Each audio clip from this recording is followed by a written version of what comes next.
Welcome everyone. My name is Fusima Sondo. So I'm really excited now because we'll also start looking at some physics videos. So I will be remaking some of the videos that I actually had last year. I'll just be remaking them and then just trying to get better quality of those videos because the sound quality in those videos was not very good. So I will have to remake these videos so that and also just combine them into one big chapter and then I'll break them down later on. All right, now now for this video what we'll be looking at is quantities and units. That's what we'll be looking at. So in this physics series we'll be doing a lot of physics, so we're just going to look at quantities and then we'll look at units. All right, just off the bat, we just basically just try and just define these two, right? So for instance, when you talk about quantities, you're talking about something like speed. All right, so speed is a quantity. All right, so it's a quantity that you measure in physics. It's a quantity that you're all familiar with, like a car, for instance. How fast is your car moving? That's speed. But now speed has a unit because you have to tell me, are you telling me it's moving fast? Like if I say, how fast is your car moving? And you say to me, like it's 2. It doesn't make sense. Is it 2 meters per second or is it 2? My handwriting is very bad, so please bear with me. I'm left-handed. So this is kilometers per hour. So I normally say that as a joke that I'm left-handed, so I don't write very well. All right. Okay. So this is your speed in meters per second or is your speed in kilometers per hour. All right. So this is basically the unit part. So basically you're specifying the unit. Then this is the quantity part. All right. So there's a lot of quantities that we actually deal with in physics. All right. So if you start off with with basically like your quantities. All right. So everything that we express, it's just quantities. We measure in quantities in physics. Now, the common quantities that we have in physics is things like time, all right? And then the unit that we actually use for time generally is seconds, all right? And then I'll explain why seconds, or not necessarily why seconds, but what we use, all right? Like mass also, it's one of the, when we use kilograms, it's one of the famous or commonly used, popularly used quantities in physics. And we measure this. I mean, we go to a laboratory and we can measure these things, all right? Another one that we do use is like when you're doing distance, all right? So we'll do this a lot and then we measure this in meters. So these are just quantities. Of course, when you go to different countries, they use different units for the same quantity. For instance, some that for instance in mass, if you go with distance, I think that's a common one. If you go to America, for instance, and then they say distance, they use miles. So they'll be talking like how many miles something is. They talk about feet. So that is still distance, but here in South Africa, because I'm in South Africa, and also in Europe, most European countries, I believe they also use the same units that we use. And then this basically are called the SI units, that is the standard international units. All right, so these are just the SI units. So the SI units, these are just your seconds, your meters, your kilogram for mass, right?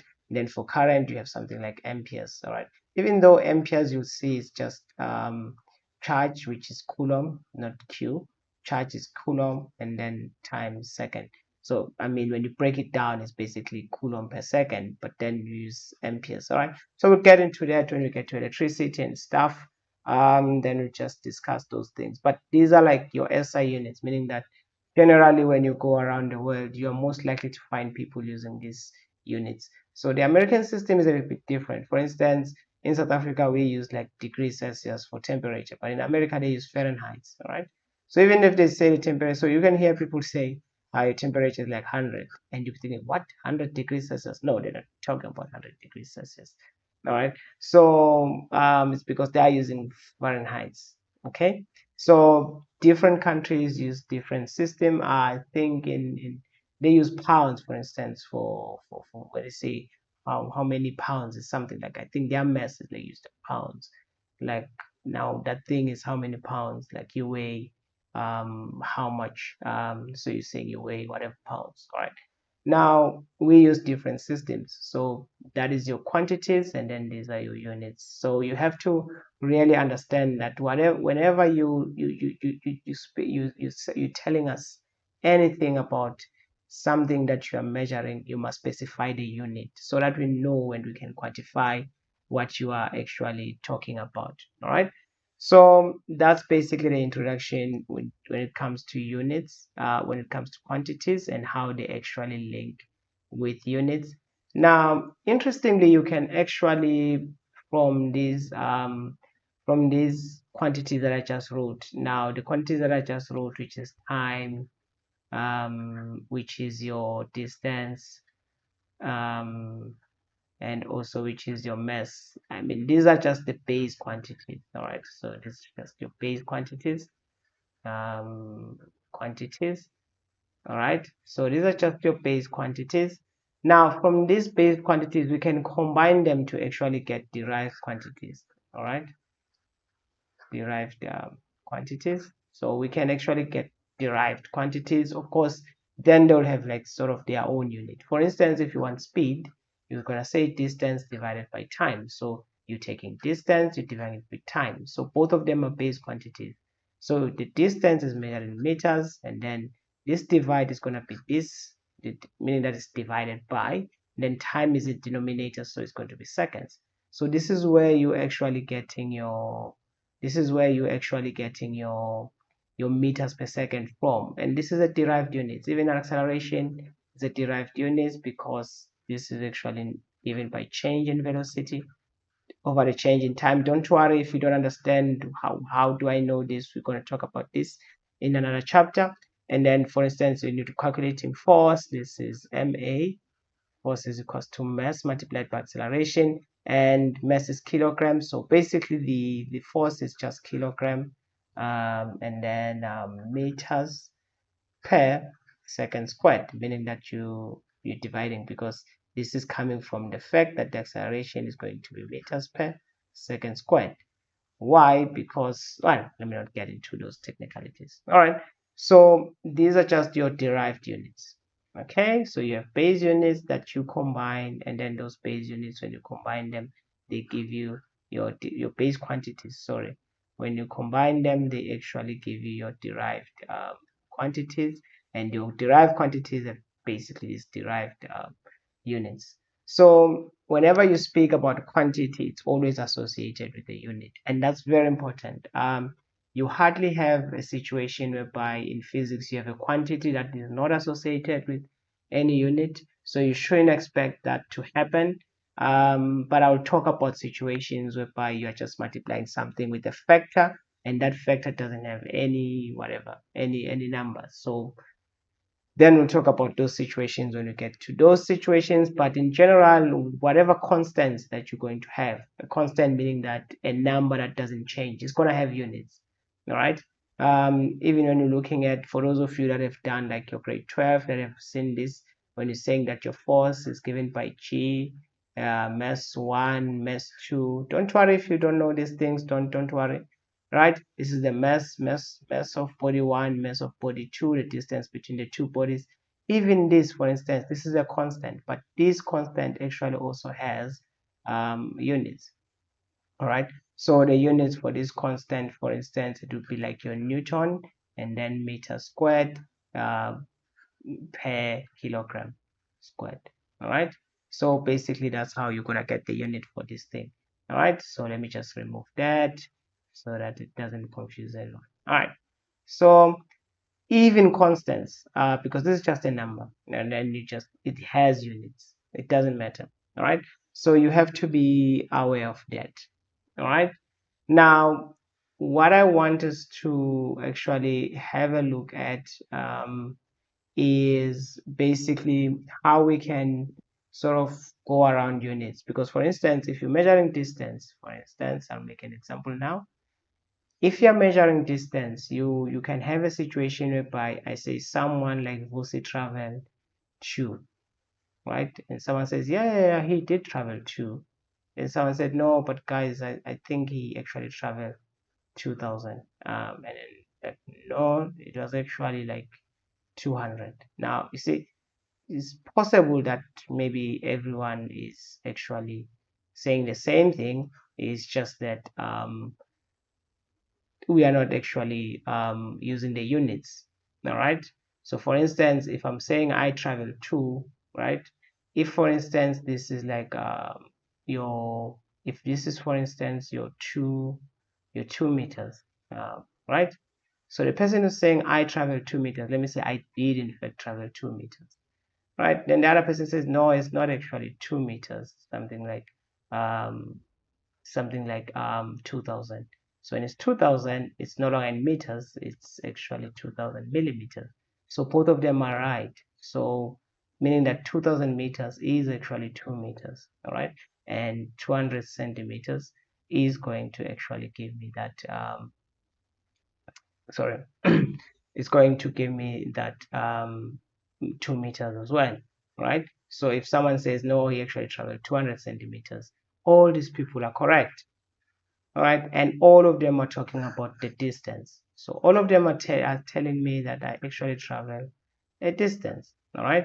And then of course, if you want to get 20 and then you want to see how much is 20 meters, so you can actually just convert it to whatever units. So I'm not gonna actually deal with this one. All right. Okay, so all of them are talking about the distance and all of them are basically right. So I did travel 2 meters, but according to someone will say, no, it was actually, if their instrument that they're measuring, they found that it's 2000, then that's millimeters. Someone says, no, it's actually 200 centimeters. All of them are correct. But now the question is, I mean, how do they know and how do I know that all of this is actually connected and the conversions are actually correct? And this is where something called a metric table comes in. All right. So there is a metric table which basically allows us to get factors that we can actually use to convert things. All right. So I am going to explain this metric table, and I'm going to explain this metric table using the distance. All right. So I can use it for kilograms. I can use it for anything. It doesn't matter, but then I'll just explain it using that. All right. So this thing, the metric table has something that we call a giga, and then there's something we call a mega. These are the common ones, so I'll just take the common ones, and then we have a kilo. All right. And then we have, after a kilo, we just have, I think, a centi, which is C, centi. And then we have a milli. All right. And then we have a micro. I'm just stating the common ones, and then we have a nano, and then I'll stop there. All right. So a giga is always anything like, if I give you a unit and I put a G before it, then it's a giga. So it has a capital letter G. So an example about this is, for instance, if I say 20 gigameters, right? So this G is actually standing for giga. I don't think you'll see it here. This G is standing for giga. And then this is still meters. All right. I think in England they write meter like that. In America it's the R and then the E and then the R afterwards. Doesn't matter. All right. It just depends which English you're using. Okay.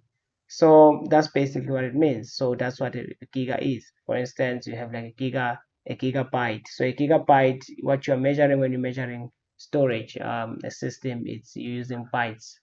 All right. So that's basically your memory. Your memory is in bytes. Your storage. And then so how much can you store? You can actually store so whatever megabytes, or you could store gigabytes. All right. And there's also like a terabyte. Like if you go up, and then it's gonna be a tera. All right. So a mega would be a capital letter M, and then a kilo is just a small letter K, and then a centi, small letter C, small letter M. Micro is this mu, is called, it's a Greek letter mu, and then this is just N. Now, each and every sort of prefix and its abbreviation, it has a factor that is associated with it. So when something is a giga, let me say, for instance, I want to find out how many units are there in a giga. For instance, how many meters are there in a giga? So we'll find that you'll have to multiply whatever by 10 to the power 9. I'll tell you now how to use it. And then this one is going to be 10 to the power 6. This one has to be 10 to the power 3. Generally, you won't be given these ones because they are so common, and we expect you to know. I don't give my students these. So, and then a milli is 10 to the power minus 3, a micro is 10 to the power minus 6, a nano is 10 to the power minus 9. All right. So these are factors. So how do you use these factors? This is how you use these factors. Let me say, for instance, I want to find out how much is a giga, is 1 gigabyte. How many meters is that? All right. So generally what you would do is you just say you put in 1 here. So 1 giga of anything. So if I'm measuring distance, I'll say 1 gigameters. If I'm measuring kilograms, for instance, if I'm measuring mass, I'll say grams. Okay. And then if I'm measuring time, I'll say gigaseconds. So it doesn't matter, whatever it is that I'm measuring. All right. You could even have gigaliters. All right. You can. So 1 giga of anything. It doesn't matter what that thing is. So let's go back to meters. Let's just say 1 gigameters is going to be equals to, so you can put an equal sign, that factor of whatever it is that you're measuring. So you're measuring a meter, right? So you're measuring distance, so meter. All right. So when you write it, you say that 1 gigameter is going to be equals to 10 to the power 9 meters. All right. So that's how you basically measure it. So you say 1 kilometer, or you say 1 kilogram is going to be times 10 is this one. I didn't match it correctly. It's times 10 to the power 3 grams, which is like 1,000 grams. So that's how basically you use this table. So whenever you see a giga, a meter, a kilo, centi, doesn't matter what you're measuring, just put 1 in front of it and then go to the table and then just look at the factors. So what I would advise you to do is just go to textbook, different textbooks, all textbooks, university textbooks. I'm not so sure about the high school textbooks, but all university textbooks, they have this table. Like you without fail, you'll get it, right? So I'm not sure about high school, if their textbooks have this table. All right. So let's just do practical examples maybe, and then see how we can actually use that. So now I'm going to teach you how to convert things. All right. So for instance, if I have like 3.5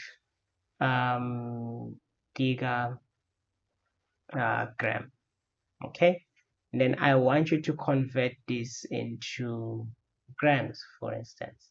So how would you go about it doing that? Okay, so you would say 3.5, right? The 3.5 giga grams. All right, so I have like 3.5 gigagrams.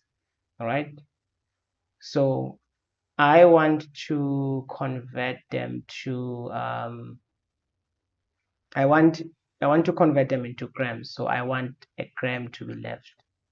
Okay, so I want a gram to be left. So I want to get rid of this giga. So I'm gonna put a divide here. I want to get rid of sorry. I want to get rid of this gigagram. So since whatever it is, because imaginary in mathematics we don't write the 1, but there's 1 here. So this, you can actually write this number as a fraction. It's 3.5 divided by 1, which is always 3.5. All right. So you could represent it as a fraction. Okay, so that's why I'm doing it like that. So since this gigagram is on top and I want to cancel it and be left with a gram, because I have to convert to a gram, I actually have to do it like this. So remember what I said? I said whenever you see like a G, an M before, or a kilo, or a centi, or a small letter M, or a micro, or a nano, put 1 there. So put 1 there. All right, because there's a G, there's a capital letter G, so you just put 1 there. All right, now go and look for a factor that corresponds to that letter. So for instance, for this G, the factor that actually corresponds to this g is going to be 10 to the power 9. So that's basically the factor that corresponds to this g. So this is going to be 10 to the power of 9. All right. So basically now if I want to convert this, this is going to cancel, and then this is going to cancel with this, and then I'm just left with a gram. So which means that 3.5 gigagram is going to be the same as in your calculator. You're going to say 3.5, open your brackets, then just say 1 times 10 to the power 9. Of course, it's divided by 1. You don't have to worry about 1. It's just 1. So whatever answer you get, it's in grams, because that's the gigagrams are already gone. So you're only left with a gram. So meaning whatever answer you have, which is going to be 3.5 times 10 to the power 9 gram. That's how big 3.5 gigagram is.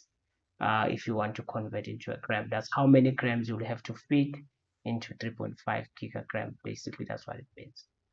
All right. So this works out very well because we're just moving straight. I mean, you're just moving from gigagram to gram. And luckily, we have a factor that we can use. All right. Now, the question is, what if I don't have a factor? All right. This is going to be 6. And then this is going to be 10 to the power 3. This is 10 to the power minus 2. This is 10 to the power minus 3. This is 10 to the power minus 6. And then this is 10 to the power minus 9. Hopefully I did everything correct up there. All right.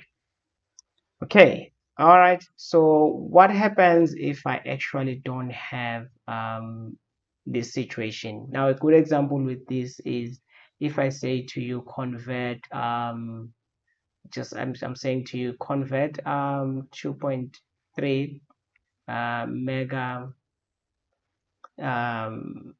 megagrams. Let's stick with the grams, megagrams.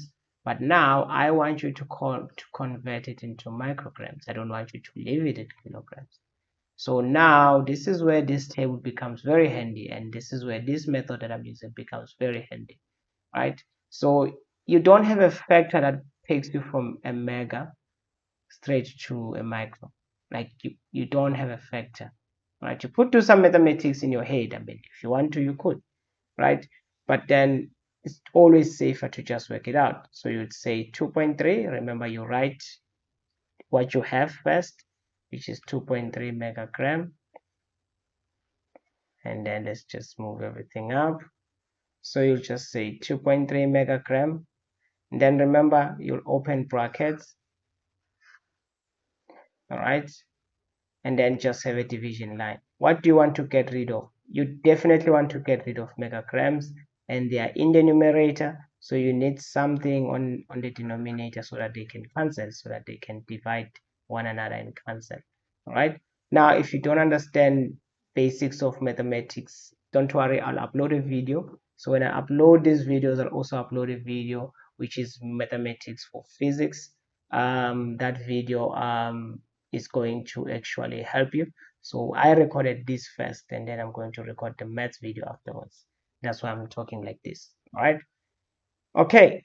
So from here, what is going to happen is, so you definitely want to get rid of this. But now, if you're looking at this table, you can go from megagram to gram.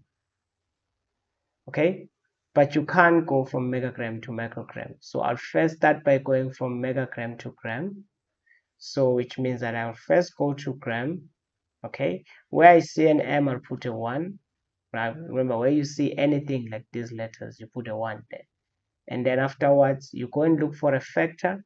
According to this mini table that I have here, like where I'm comparing these values, a mega is using a factor of 10 to the power 6.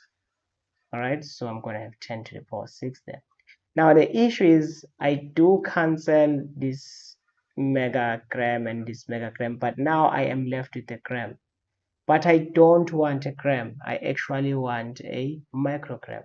So what I'm going to do is I have to open another bracket.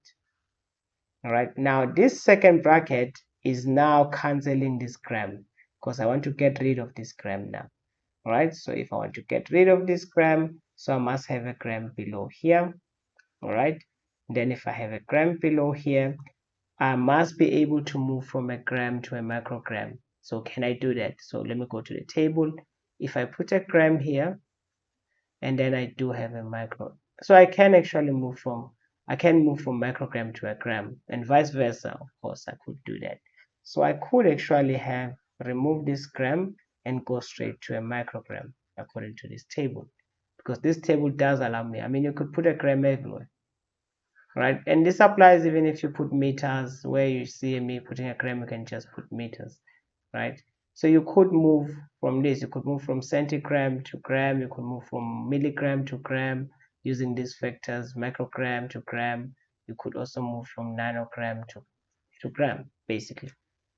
All right. Now, and what I like about this method that I'm using here is you don't always have to guess. Like when you cross multiplying, you have to sort of match everything so that matches. You don't actually have to here, because you just say, I want to cancel this, so I must have a gram below. And I can go from a gram to a microgram, so I'm going to have a microgram on top here. Remember I said where you see a micro, any of these letters, these green letters, put a 1 there. So in this instance, you see a micro on top, so you put a 1 on top. And then go to the table and look at what does a micro correspond to. It corresponds to times 10 to the power minus 6. So whatever you have below, just like times 10 to the power minus 6. All right.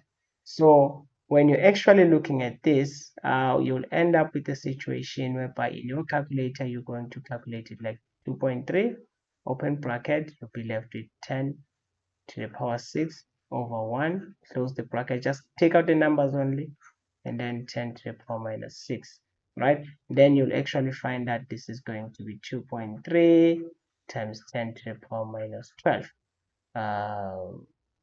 Times 10 to the power positive 12, not minus 12. So let me just move it like that, times 10 to the power 12 micrograms. So that's how many micrograms you can actually fit, and that's a very big number. All right. This is a very, very, very big number. It's like a terror. Okay. All right. That's how many micrograms you can fit, because these are also going to cancel one another. All right, so the only thing you'll be left with is just this microgram. You're just left with the numbers and the microgram. So hopefully it makes sense and you guys are following so far. And we'll just convert one complicated one, and then after converting that one complicated one, I think you should be able to go anywhere, do anything. All right, and convert any other unit basically. Right? So how do you go about that? Let's just make one example. So I'll just make an example. I'll just say convert 0.45, and then I want you to convert 0.45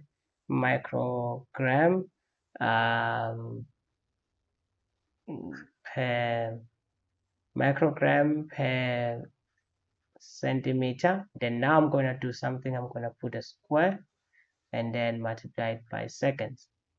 All right.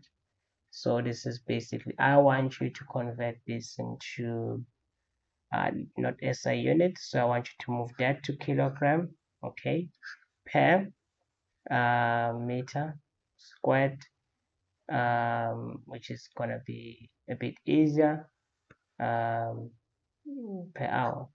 All right. So I want you to convert it to kilogram per meter squared hours. All right. So the first thing you do is just write this 0.45. Write the microgram, it's a numerator, then have this as a denominator, which is centimeter squared, and then seconds, like this. All right, write them like this. It's going to make your life easy. All right, and then after that, open the bracket. You're always going to open the bracket. Now you choose which one you want to convert first. I generally start with whatever is on the numerator. All right, so I'll start with this microgram. I'll convert this microgram into kilogram. So the strategy here is, eventually I must move the microgram first, and then I'll move it to gram, and then I'll take it to kilogram, because I know the factors of moving a micro to gram and a gram to kilogram. I can do that. All right, and then this one, can I move a centimeter to a meter? Yes, I can. Then afterwards, I'm going to move this centimeter squared move it to meter squared. Then I am going to move these seconds, and then I'm going to move them to hours. So that's the strategy. So let me start with the top part. I'm going to move micrograms to kilograms. So how I'm going to do that is I'm going to get rid of the microgram first, which is that I'm getting rid of the microgram, so I must have it below, and then I'm going to be left with a gram. How do I know I'm going to be left with a gram? Because I know how much a microgram is. It's basically this 10 to the power minus 6 gram. So I'm using what I know. Remember, in mathematics and physics, you always want to use what you know to get what you don't know. All right. So where I see a micro, I'll put 1, and then here it's going to be times 10 to the power minus 6. All right. So it's still not there yet. It does cancel this, but it's a gram. It's not a kilogram. So I still want to take it to a kilogram. So I'm now going to cancel the gram, which is cancel the gram, and then have a kilogram on top. Because now I have 1 here, and then this is 10 to the power 3. Again, you can just, once I'm doing this, just find a textbook, open that textbook, and always cross-reference what I'm doing so that you can see how I know these factors. All right. And then if these cancels, and now I have finally have my kilogram. So I'm done. Once you have what you wanted, don't continue. You stop. You are done with converting micrograms to kilograms. Now you can start converting this centimeter squared into meter squared. All right. So you open another bracket, have a division sign. Right. So if you look at these centimeters, they are in this centimeter square, they are in the denominator, and you want to get rid of them. In order for you to get rid of them, you must have a centimeter in the numerator. Then can I move from a centimeter to a meter? The answer is yes. I know a factor of moving from a centimeter to a meter, so I can. That's basically how you know if you're going to have multiple steps or not. All right. And I know that 1 centimeter will be times 10 to the power minus 2 meters. Okay, so that's good. So that's how. But now the issue is I have a square here. So this is only going to cancel 1 centimeter.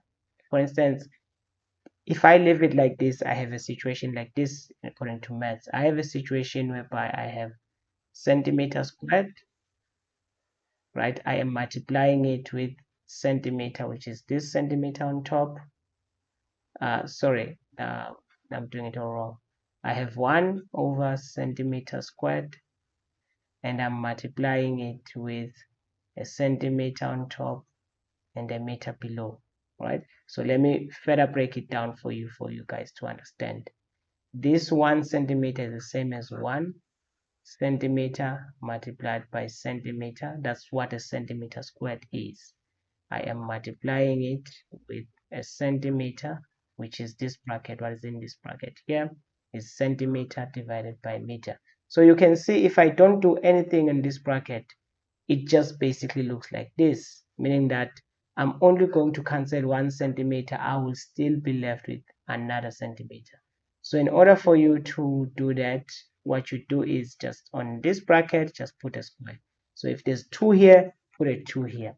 If there's 3 here, put a 3 here. If there's 6 here, put a 6. Whatever number you have here, put that number on that bracket, and then it's going to cancel. All right.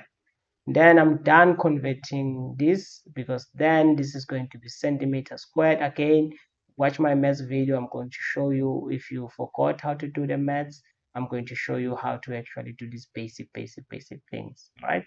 So this is going to be centimeter squared, and then this is going to be meter squared. All right.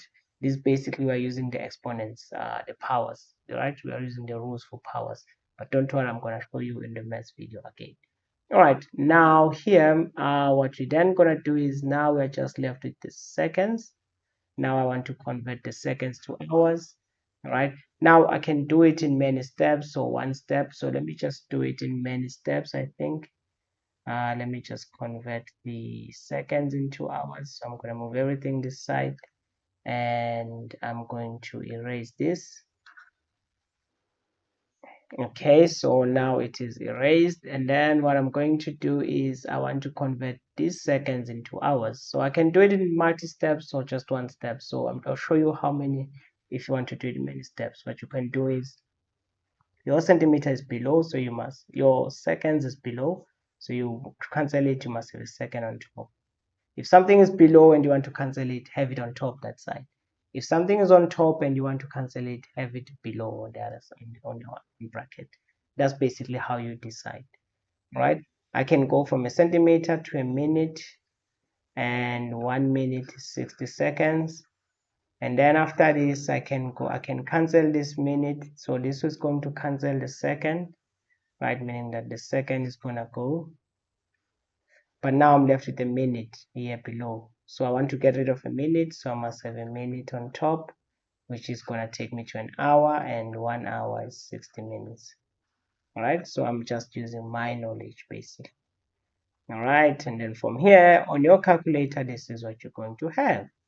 Everything is done because this minute is going to cancel this minute, this second canceled that second, and then this centimeter squared cancel this centimeter squared. So the microgram is cancelled here, the gram is cancelled here. So now what I'm left with, as you can see, I have a kilogram up there, and I have an hour down there, and I have meter squared down there. All right, so on your calculator, what you're going to do is you're going to say 0.45 open bracket. If you're using a Casio calculator, this is, just write it exactly like I'm writing it, and then just say 1 over 10 to the power 3, which is this bracket. And then now we're doing this bracket, which is going to be 1 over 10 to the power minus 2. And then now we are doing this bracket, which is going to be 60 over 1. We are now doing this bracket, which is going to be 60 over 1 again, right? And then you just basically punch that on your calculator and get the answer. All right, so I made a mistake. I forgot a 2 somewhere. This bracket here, the centimeter bracket, which is 1 over 10 to the power minus 2, it has a square, so I must put a square there. All right, so now it's fine. So on your calculator, you can now include that. All right, so I get 1.6. I'm just gonna do that times 10 to the power minus 4. All right, so this makes sense. Again, if you don't understand the exponent rules, just to check if you're in a correct ballpark, you can check it.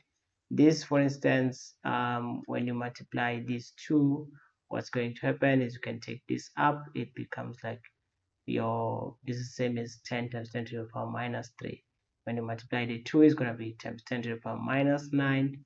This is going to be minus 4, which is going to be minus 5. And then you just take that minus 5 and then you remove the 3, plus we have this minus 1. So it's roughly going to make sense. It makes sense. This answer makes sense. And this is going to be in kilogram per meter squared hours.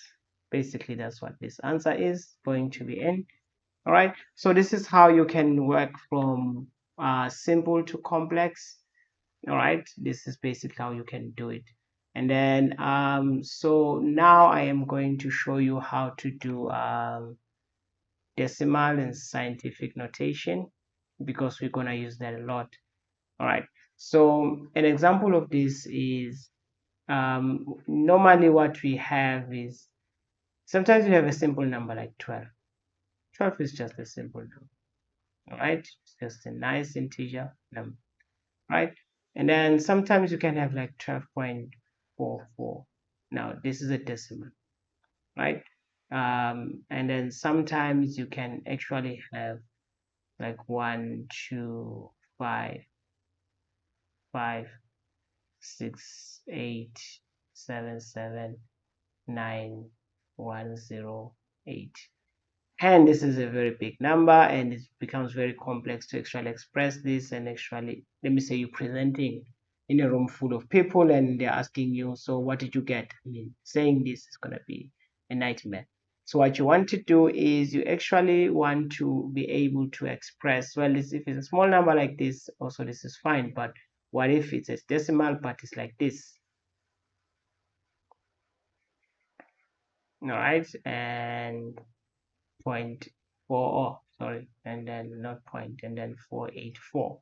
I mean, if I ask you what is this number, it's going to be tricky. If I ask you what is this number, it's going to be tricky. You can't, for instance, in a room full of people present and say, well, what I got was 0.00000000000, and then 4. You can't do that. All right.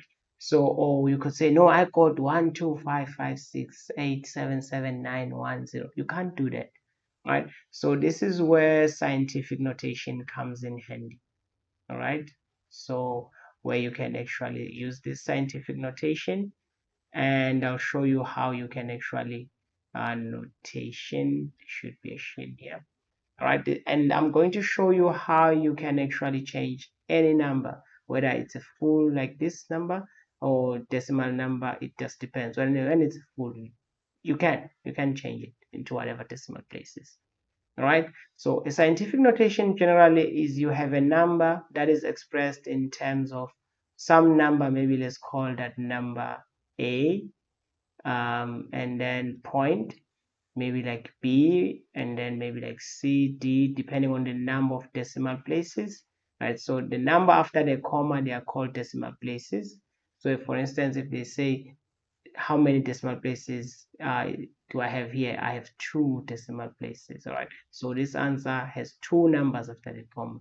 And then, well, this one is a little bit tricky. All right, so let's not talk about this one for now. But then, for instance, if you wanted to have 3, you could have like 3 4 4 3. Then you have 3 decimal places. So this is whatever the numbers that come after the comma times 10 to the power, let's just call to the power d. I already used d. Let's call it to the power e. All right, so this is how you can actually express your decimal, your scientific number. An example of this would be like, maybe my a is 4, and then my b is 5, my is 3, and then this number maybe is 2 times 10. Maybe my e is times 10 to the power 3. So this is more similar to what we already did, but I just didn't tell you that we are already doing this. And this is basically the numbers that are returned by your calculator. So your calculator generally returns decimal, but when the numbers are too big or too small, it generally returns them in scientific notation. All right. Now you could do that in scientific notation. Basically, that's what I'm trying to say. All right, so this thing, once your number is like this, you basically have your number in scientific notation, right? Scientific blah blah blah notation, right? So this is what we want to do with this. So I'm going to do an example whereby I convert a big number into scientific notation, and I convert a small number into scientific notation, right? And then I'll do a vice versa as well. All right, so let's start with a manageable number. So like a 1740. We want to convert this into scientific notation. I'll call it SN, scientific notation. All right, so if you want to write this in scientific notation, what you do is write the number and then just say times 10 to the power 0, and then put a comma at the end. All right, so you added this. So you added the comma, you added the times 10 to the power 0. Remember, any number raised to the power 0 is 1.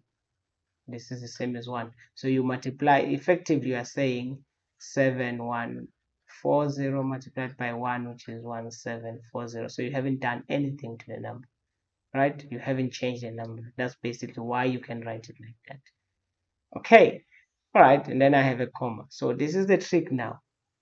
When you move a comma by one place, meaning you put your comma here, right?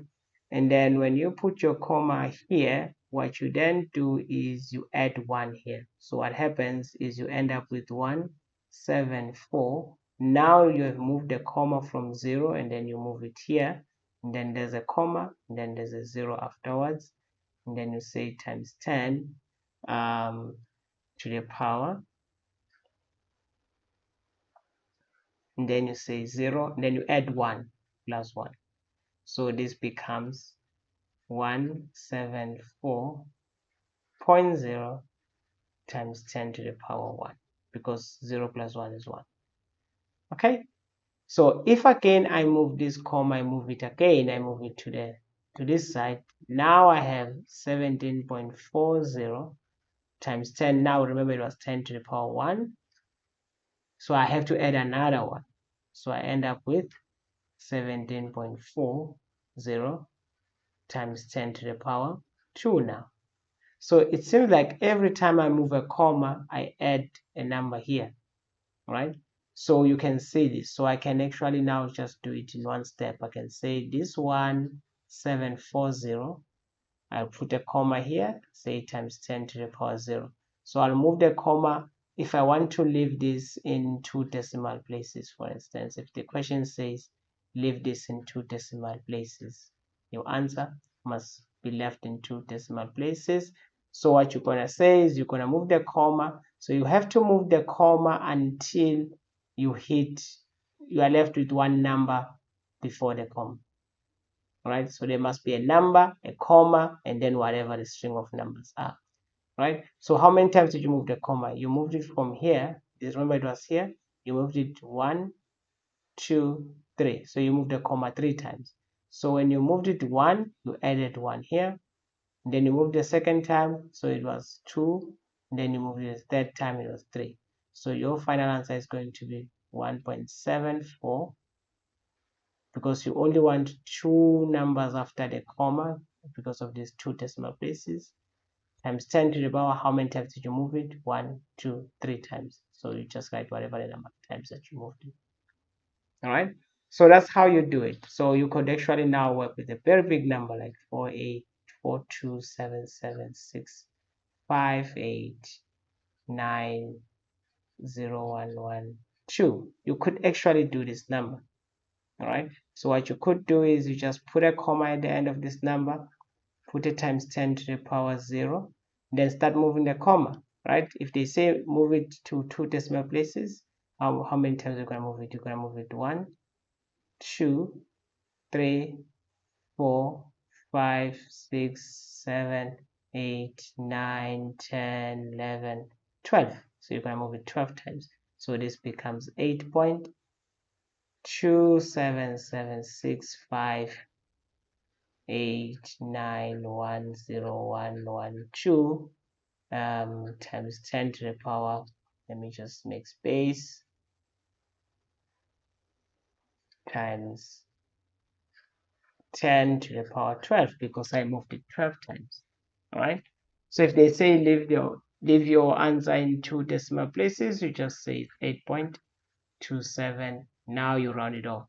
Now when you get to this 7, since you have 6 here, if it's greater than 5, you add 1 on that 7, it actually becomes 8. If the following number, the fourth number, was less than 5, then you are going to leave 7. So for instance, if this number was 2, then it was just going to be 8.277. But since this number is 6, which is greater than 5, then you have to add 1 on the third number that you moved on your last number. That's basically how you actually round off. Don't worry, I'll teach you how to round off when I'm teaching you significant figures and everything else. All right. So I'll make another video where I'm teaching you significant figures and rounding off, and then you can deal with it. All right. So if you're confused now, don't worry about it. Okay, I'll do it in another video. Okay, right. So this is how you convert it. So how about if your number is very small? All right. So how about if your number is very small? So for instance, if I have a number that starts with a simple number 212. So how will I do this? So what you do is you say 0,212, say times 10 to the power 0. You don't have to put a comma because there's already a comma. And you want to move your comma now not to the right, you want to move your comma to the left, because remember you want to have a number that is between 1 and 9. You must have a number between 1 and 9, and then a comma and a string of numbers after that. After that, you can even have zeros, it's fine. But before, you can't leave it at 0 before. You must have like a string of numbers generally. All right. So as you move the comma, like when you move it once, what you do is you minus here, and you move it the second time, you minus again. So for instance, if I move it once, what I have now, I don't have to write this 0. Okay. All right. Just move forward. I'll just say 0 0 just so that you can see, and then I have that comma, and then 2 1 2. All right, I'm just writing it, doesn't matter. I mean 0 0 is just the same as 0, right? It's minus 1. All right, when I move it again, what I have now is 0 0 2. When I move the comma again, and now the comma is here, now the comma is there, and then 1 2. All right, now these zeros, it doesn't matter. Then I actually add another, I subtract another one, so it's going to be 1 minus 1 minus 1, which is going to be equals to 0 0 0 2.12 times 10 to the power minus 2. Now this 0 zeros just means nothing. All right, so this is the same as 2 1 2 times 10 to the power minus 2. Now I'm only doing these 0 zeros just to illustrate the point. All right, to be honest, we don't do this. I'm just illustrating the point, that so that you can see that I'm moving commas. All right, so I added, every time I move a comma I subtract 1. So the first one was 0 minus 1, which is minus 1. Then the second one was minus 1 minus 1, which became minus 2. So every time I move a comma, I subtract on whatever is already existing. All right, so this is how. So if you have like a very small number now, so how would you do it if you have a very small number? So let me say, for instance, I have 0, 0, 0, 0, 0, 0, 0, 2 1 3 4, and I want to leave it in 2 decimal places. All right, so remember that I want to leave it in 2 decimal places. I'll just say dp for decimal places. So how many times will I move my 0? And every time I move my 0, let me first write it. It's going to be 0 comma 1 2 3 4 5 6 7 zeros. Okay, and then 2 1 3 4, right, times 10 to the power 0. So every time I move a comma, I'm going to subtract 1, right? So easiest way is just count how many times I'm going to move the comma. I'm going to move it 1 2 3 4 5 6 7 8. Immediately I have a number between 1 and 9, I stop. I must have one number between 1 and 9, and then a comma, and then a bunch of numbers. So how many times did I move it? I moved it 1 2 3 4 5 6 7 8 times. So I end up having 2.134 times 10 to the power whatever the number of times I moved it, which was negative 8. So when you are actually moving it to the right, you put a negative. When you're moving it to the left, it becomes positive. Right? So when you're going that way, you add 1. When your comma is moving that way, you basically subtract 1. All right, so basically that's how you are going to maneuver or move around when it comes to such numbers. All right, okay, so I think this is good, and I think this is fine. Maybe let me just show you how to move a decimal place, whereby you have a scientific number, you want to make it a decimal, right? So an example would be like a 2.45, maybe let's say it's times 10 to the power 8. Okay, and then you actually wanted to make it a decimal. All right, so I have a number like this, and then what I want to do with this number is I want to actually reduce this number and to decrease this number until it becomes 0. So in order for me to decrease this number, I have, every time I move a comma, I must actually subtract. Let me say, for instance, let's test it out. What would happen if I move the comma to the left? If I move the comma to the left, the comma comes here, and then I end up with 0.245 because there's a 0 here. Remember, there's 0 is always there, basically, right? So there's a 0 here, and then afterwards this is times 10 to the power 8. But since I moved the comma to the left, I must add 1, so I must say plus 1, and so this becomes 0.245 times 10 to the power 9. I don't want to do this. This is incorrect. So you don't want to do this. So let me just erase that. All right, so what I'm going to do is I'm going to move my comma to the right, so until I get 0 here. Okay, so if I move it once, I end up with 24.5 times 10 to the power 8 minus 1, which becomes 24.5 times 10 to the power 7. So this looks good because now my exponent is decreasing. So if I move the comma again to the right, if I move it again to the right, I end up with 24.5 point, and now I have a 0 here, and then times 10 to the power 7, because now it is 7. I minus 1 again, it becomes 2450 times 10 to the power 6. So this is very good. All right, so now I have to find out how many times should I have my comma moving around until I get to 0. So let's just write the number. It's going to be 2 4 5. I'm already having a point here, and then this is point 0, and when my point is here, it's already times 10 to the power 6. So how many times must I move this comma? I already have a 0 here. So if I move the comma here, it becomes, I subtract 1 here, it becomes minus 5. If I move it again, it becomes minus 4. If I move it again, it becomes minus 3. If I move it again, minus 2. Move it again, minus 1, and then 0. Right? So how many times must I move the comma?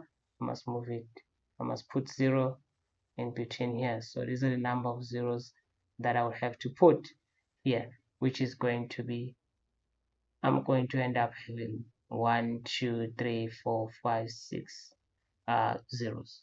Okay, so I'm going to have a situation whereby it's going to be 2 4 5 and 6 zeros. 1 2 3 4 5 6.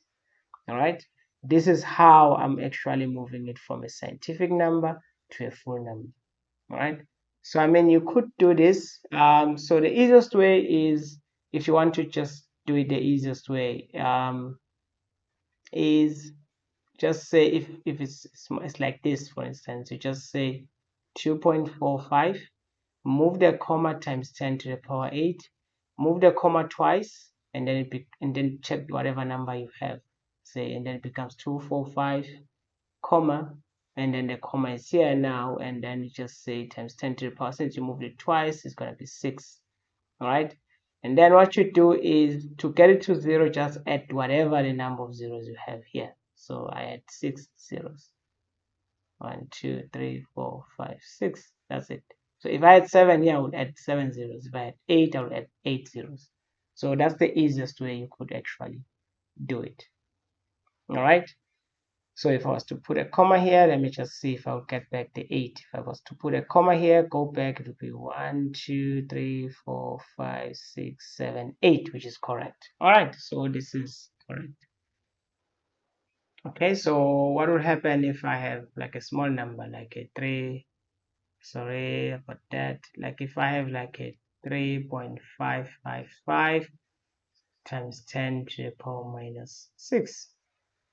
All right, so what would be that? All right, so this time I have to move the comma to this side so that I can add 1, because then minus 6 plus 1 is going to be minus 5. So every time I move a comma, I must add here, and every time I add here, this number decreases. Right, so let's just move it once and see. If I move it once, I end up with 0.3555 times 10 to the power minus 6 plus 1. That's what I mean by add, which becomes 0.3555 times 10 to the power 5. All right, minus 5, sorry, not 5, minus 5. All right, so now from here, I can just pack how many times I must move the 0 so that I get that. I mean, so I could do it here. I could just say, if I move it once again, if I put the comma here, all right, then I'm going to have minus 4. Put another 2 here, I'm going to have minus 3. I'm going to have minus 2, minus 1, and then 0. So which means that I'm going to have 0 here, 0 here, 0 here, 0 here. Now remember the comma is here now. And then I must have a 0 here. So these are the number of zeros that I must add. All right, which is 1, 2, 3, 4, 5. All right. So it basically means that you're going to have a situation whereby your final answer is going to be 0, 0, 0, 0, 0. How many zeros? 1, 2, 3, 4, 5 after that. And then 3, 5, 5, 5. This is how your number is going to look like. All right. So the easiest way is now the shortcut. This was me explaining. The shortcut would be if I have like 3.555 times 10 to the power minus 6. Just move the comma until you have a 0 point something. Move the comma to the left until you have a 0 point something. So it becomes, you move it once, you have like a 0 comma 3 5 5 5 times 10 to the power minus 5. Then what you do is just add 5 zeros, like just add 5 zeros to this number and then put a comma on the first 0, and then you're gonna get to the number. So if I add 5 zeros, it becomes 1, 2, 3, 4, 5, and then there's the 6th one. And then, but now I'm gonna move the comma and put it here on the first one, and then it just becomes 5, 5, 5. Then that's where the answer is. So you end up with like 6 zeros basically. And you could test this. You could say, can I get this number back? If I move the comma here, it's gonna be 1, 2, 3, 4, 5, 6, which is good. All right. So basically, you need like 6 zeros before the number in order for you to get that number. All right. So that's how you actually deal with scientific notation. That's how you deal with converting units. That's basically the explanation when it comes to everything else. All right. Otherwise, guys, I'll see you next time.